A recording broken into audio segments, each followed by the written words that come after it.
Many people are outraged that the freedom of creativity, the artistic expression that exists in the gaming world in 2025, is a lot less than what it used to be 10 years ago. And the direction seems to be for more sanitization and more censorship. And one of the main driving factors for this censorship seems to be Visa and MasterCard, which are pressuring video game platforms such as Steam to start censoring adult games based on their content. It's not just like an ESRB rating, but it's now Steam's responsibility to look at all the themes, all the subjects that are happening in a game storyline, and decide whether or not that game gets to be placed on their platform. And so a lot of people are upset, and we're going to talk about how they're fighting against this. But before we do that, I want to have a little bit of a conversation on how this all started. Because I've seen many channels being outraged as well and talking about censorship, but no one is discussing the journey on how did we get here. Now, when the internet was still young, you had various forums and various communities rising up, and often it was the case that certain people would post something on those forums, on those boards, that was criminal in nature. And the question was, what happens? Who is responsible? And so the United States government passed the Section 230 in 1996. It basically states that a platform is irresponsible of the stuff that people post there. It's kind of like the phone company. If two individuals organize a bank robbery over the phone company is not liable for the conversation that took place. If an individual organizes a murder over the phone company is not responsible. Because the phone company is a platform, kind of like the electric company. That was the vision that people had in 1996. However, as time moves on and the internet matures, the vision changes. And one of the amendments to Section 230 has to be this law, which is called SESTA, and there's another bill called FOSTA. And these bills basically say that while platforms are indeed not responsible for the stuff that's posted there, in the case of human trafficking and other related activities, the platform is responsible. The reason for this law is that on a lot of platforms, you had an entire genre called rape play.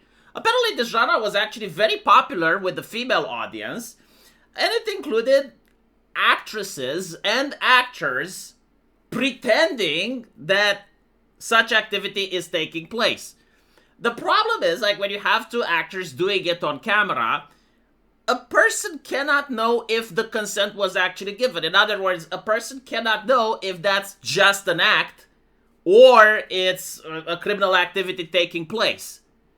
And so the government stepped in and is basically saying that in the event that the activity is actually criminal in nature, Section 230 does not provide cover for the platform that uploads such content.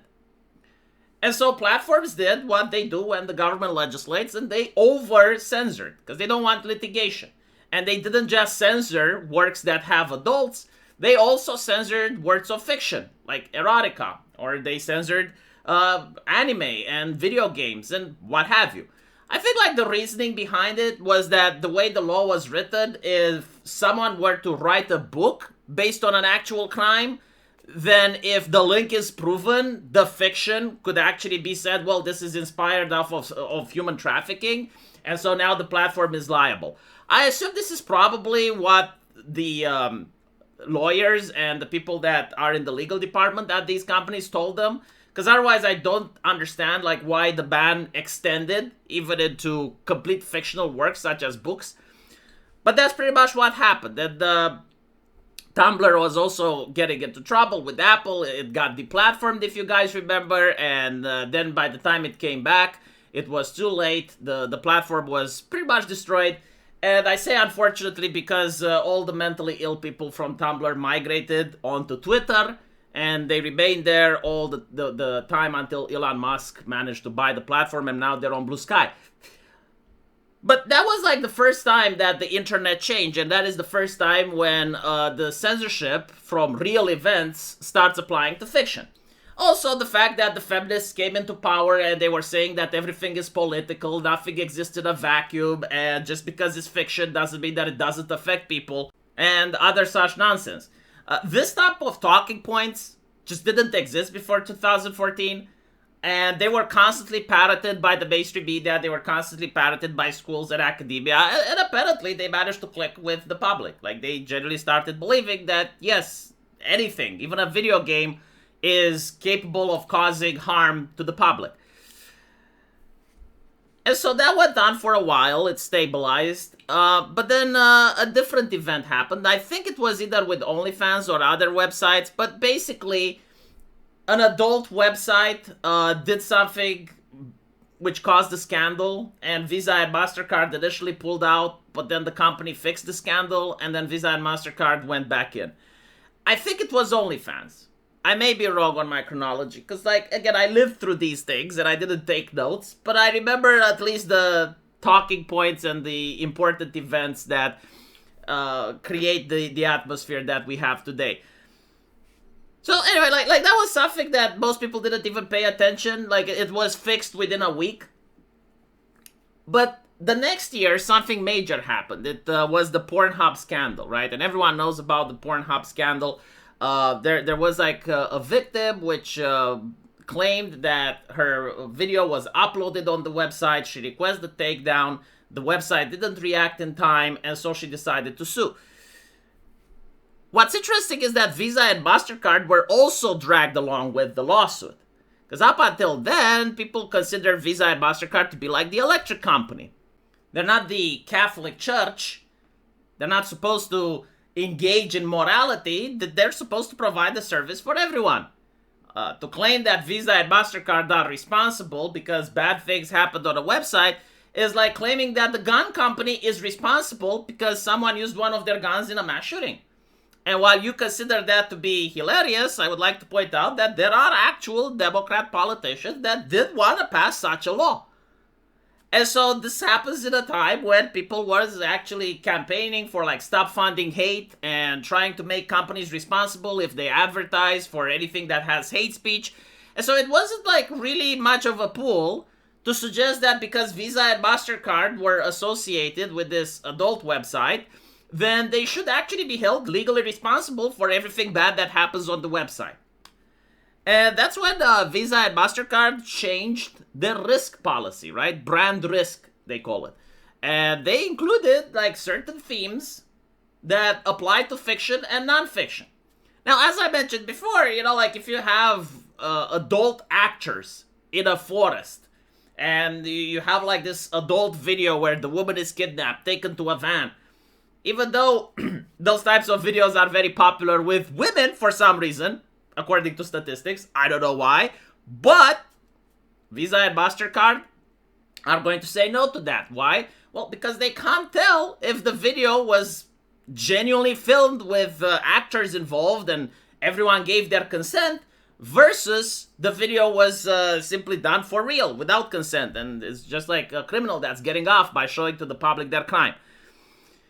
So it kind of makes sense when there's actors involved. It doesn't make sense when it's a video game, right? Like, if you treat the idea of non-consent into a video game, well, let's say you have a 2D side-scroller that's pixelated, you play as a hero, you're fighting monster girls. If the monster girl manages to beat you up, she mounts you and she does naughty things. That is gameplay, okay? And that's also ridiculous and petty shit.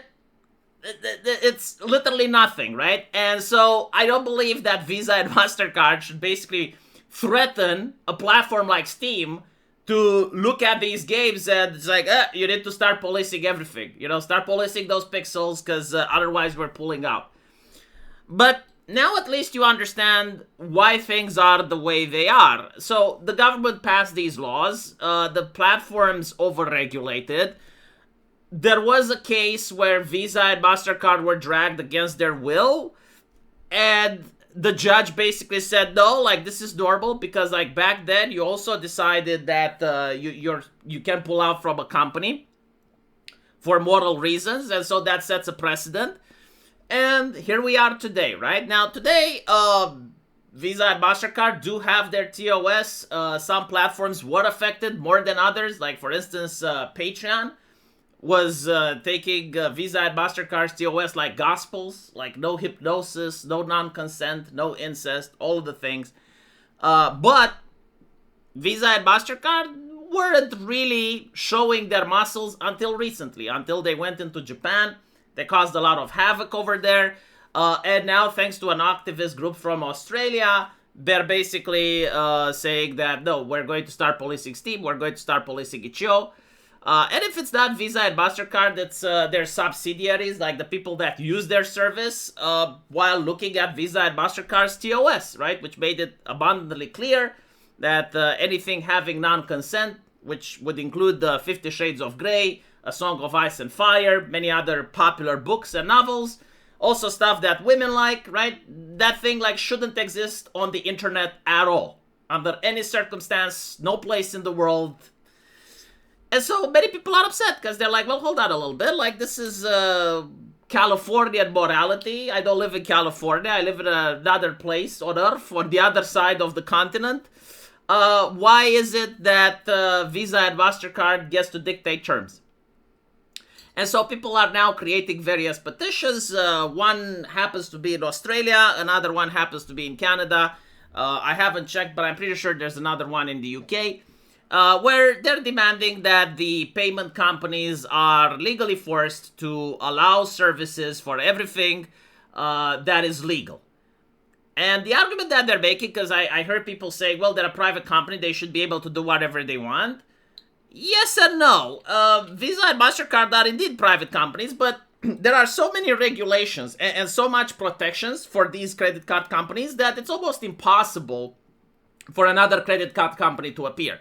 So, like, they're benefiting for government protection. And so, if that's the case, and on top of that, you also have the concept of cashless societies being pushed by politicians, the idea of CBDC, right, where everyone needs to make all the money transactions go through the banks. Like, even in my country, if I want to buy an expensive TV or a car, I can't do it with cash. I have to do it through credit cards. And so, like, if the government are already pressuring people to do these things, and the credit cards themselves are benefiting from a lot of government protections, they should make a little bit of a change and start allowing everything that's legal. A lot of people are looking at this saying, oh, well, it's just adult games, don't worry, bro. The thing is, like, adult games are a very low-hanging fruit. Like, no one is willing to defend them, no one is willing to think it matters when it actually does, because that is the foot in the door for the activists to realize, hold on a little bit, what's to stop us from bullying the credit card companies when it comes to firearms? I mean, we can't get the legislation passed in the United States, they have the Second Amendment, but, like, why can't we make life miserable for people that want to open a gun store? And that disincentivizes people from opening gun stores, right? Like, you can have, like, this type of activism where it's all about pressuring the payment processor. And this is not a slippery slope argument or a what-if scenario. We already saw it with hate speech. Like, there have been so many cases where Stripe or Visa or MasterCard have been pressured in order to censor people that just do political speech. There should be a principle that absolutely no censorship of stuff that is legal should be allowed. And it wasn't a problem for 2 decades. I think we can live 2 decades more if things continue the way they were rather than to change things. But anyway, right, so what I think will happen with these petitions, take into account that this is not just a change.org type of petition where the result doesn't matter. These are petitions that, if they pass, would have to be discussed in the parliament. And so, what will happen? I generally don't know. The interesting thing is that if Visa and MasterCard are worried about brand safety, I would like to point out that up until they fucked with the gamers, almost nobody cared. Like, they went and they messed with erotica books, with romance novels, with anime. They messed with a lot of things. Nothing happened. There was no backlash. This is the first time that they're experiencing, like, a genuine push that's grassroots. It's not from rich people. It's not from activists. But it does have some bite. Because these credit card companies do not like it when their names are made public. They don't want to be in the spotlight. They just want to be, behind the scenes and just doing transactions. And so this thing doesn't really work out in their interest. Heaven forbid you have a company that actually wants to try to pass a regulation. Like, for instance, Canada has a lot of reasons. They're currently not in very good graces with the United States during the Trump presidency. Although at the same time, I don't expect that they would. You see, the idea that these are like payment processors or credit card companies that just run amok and, you know, the government just doesn't know how to stop them is not entirely true. Most politicians in the United States, in Congress, I'm not talking about Trump, but like people in Congress, absolutely love the current system. They created the current system and they absolutely like it.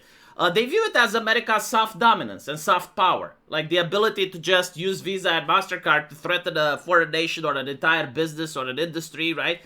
It's a lot of power that they like having and wielding.